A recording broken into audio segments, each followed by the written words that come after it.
Всім привіт! Мене звати Валерій, та сьогодні я хочу продемонструвати свій туторіал по виготовленню хеллоуінської сцени у блендері.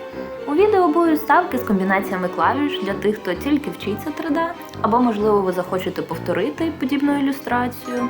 В будь-якому разі не соромте задавати питання у коментарях та, звичайно, приємного перегляду!